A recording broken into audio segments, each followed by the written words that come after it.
Thank you for joining ECD Impact as we journey together in our vision to ensure that every child within Southern Africa's underprivileged communities has equitable access to quality early childhood development, thus breaking the cycle of poverty and creating a brighter future for all. As per our logo, everything we do is focused on providing quality early childhood development to children residing within underprivileged communities. We do this by surrounding the child with stakeholders who share in our vision. We are empowered by a digitally enabled ecosystem symbolized by the outer circle. After going through our strategy in our previous video, we are now looking for a place where we can test whether this strategy can stand up to the test of a real-life application. In January this year, we responded to a request for proposal from the National Skills Fund.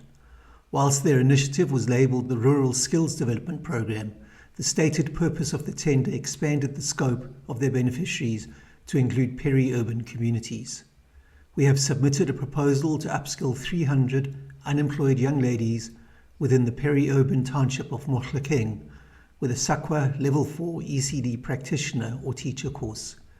For now, let's note that the vision of the National Skills Fund is 14,500 beneficiaries across all skills that are in short supply in South Africa. The RFP submission was 41 pages in length and also included separate detailed project delivery and financial expenditure plans, so our 15-minute time allocation will only allow for a high-level introduction to the proposal. In this video, we will start by looking at the value proposition we look to offer, look at the delivery operations, then skim through the financial and project management submissions. We'll conclude by looking at an updated status of the submission and the planned immediate next steps. In our previous video, we showed that currently only 19% or 1 in 5 children under 6 years old have equitable access to quality ECD education. The ECD census of 2021 showed that we have 50,450 trained teachers in South Africa. In order for the 6.7 million children aged between birth and 5 to have a teacher-child ratio of 25:1, we need around 260,000 teachers. The 19% literacy rate in the Pearl study comes up again in our supply of qualified teachers in this space. In the same way that the Pearl study showed that the parents' income levels, not the basic human rights of a child, determined access to quality ECD education, so the SETA ECD development plan shows that the shocking disparity of qualified teachers per racial grouping. They warn of sampling errors in the fieldwork in these results, but the results clearly show where the teacher deficit resides. The benefits of introducing new teachers into the ECD subsector are plain, but let's quickly bring them to front of mind. For a child, there is a direct correlation between the skills of a teacher and the quality of the ECD education that they receive. Young, skilled females have the lowest employment rates and are amongst the most vulnerable groupings in South Africa. Education emerges as a key determinant in enhancing better job prospects. A qualified ECD practitioner is part of the requirement for creches to qualify for government support. With the majority of skilled teachers being employed by fee-paying creches, many creches that are the most dependent on government grants for survival fail to qualify for it. We have worked through the slide previously, so let's quickly review the specific product and service features included within the scope of this proposal. Our solution gains include free training and support, a basic stipend, safe and conducive in training environments, mentorship service, and ongoing post-training support. How these will be delivered will become more apparent as we delve into the proposal specifics. On to our key partners. Upfront, let me state that whilst I often refer to the person responsible, we are representing our individual organizations and are not engaging in our personal capacity. Jabulile represents P&J Training, the organization which leads the educational side and who has submitted the proposal. Patricia has headed up St. John's Orphanage and Outreach for over 20 years. Young adults that she has cared for since birth are now looking for jobs and are included within the beneficiaries within this proposal. Apart from her professional team, she also has great facilities within which training can take place. I am responsible for looking after the operations. I have a business background, thus the more business focus of sustainability and scalability in our tender submission. Okay, into the engine room, the value chain by which we aim to deliver this course to the students. The first thing we need is for Jabalile to put the educational side together. She has the content, teachers, and assessment materials for this course. Patricia has the bricks and mortars in place. In fact, they are great facilities. And on the support side, she has the services in place, which leaves my side of the work, which includes providing the technologically enabled ecosystem. The two big portions of work here that need to be in place are the student-facing digital delivery and the back-office digital production.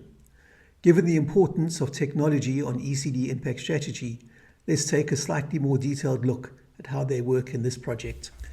An RFP is not the place for a deep dive into the technical aspects of this digital solution. This will take place within the business requirement definition, BRD, and the system solution specification, SRS, documents, which might be a future video. At this stage, this slide shows that we have technology and operations categories to consider, and these have digital delivery, digital production, technical support, and project management work groups. Within the underlying work streams, we have just listed the top 4 work streams that will form the framework of the BRD and the SRS. Into the finance section, starting with revenue. The charging model was given to us within the proposal brief. It included 800 Rand registration fees per student, 200 Rand per learning unit, for which we have 186 units per student. The stipend is pretty much a flow-through to the student, but we can include this amount within the 7.5% project management fee we can charge. The charge per student amounts to about 76,000, which totals 23 million for 300 students. If we combine the tuition fees and the project management fees, we get about 43,000 Rand per student, which represents pretty much the current standard industry costs of taking a student through the program. The costs flow out of the detailed project management plan. 2 things we need to mention here.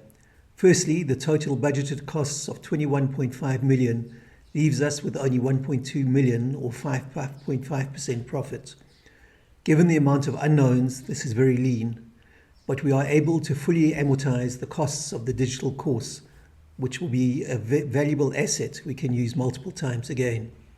Secondly, we have the estimated cost of delivering this course online, and it comes to around 13,000. This is double the 10% cost that the higher education online options are able to achieve. To reach these benchmark costs, we will need to work with the relevant authorities in removing paper and logistic costs by having the option to move them into the more digital arena. In addition to the low profitability, we also have cash flow challenges to address. In this cash flow, we have incurred the full digital production costs within the first batch of students. This means that we have a 1.9 million peak funding requirement in the 3rd quarter of delivery. We have used full market costs and no payment terms in producing this cash flow statement, so there is room to flex, but we will need to make plans to fund at least the first 15 months of operations. We've planned at a level below the workstream elements shown below. So, with the exception of workstream 4 of content digitization, we are reasonably confident that we can deliver within the planned costs and timeline shown.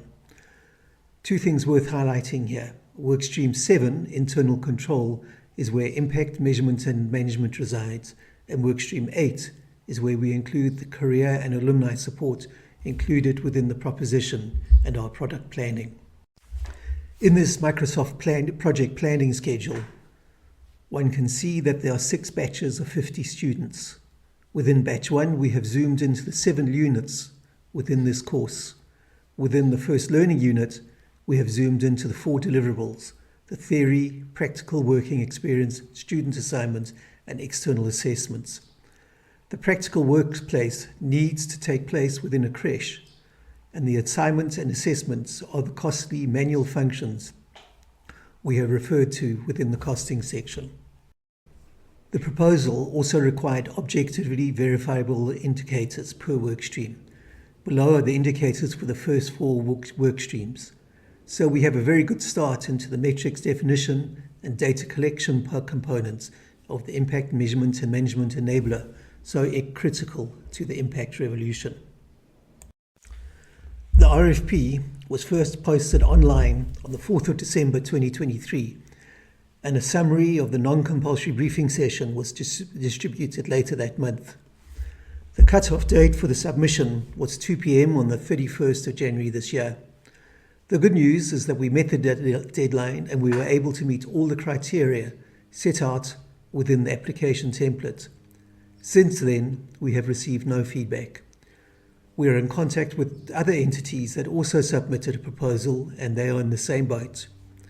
The NSF website went down for a period and the usual rumours started circulating, but the website is now back up and the rumours remain just that, rumours.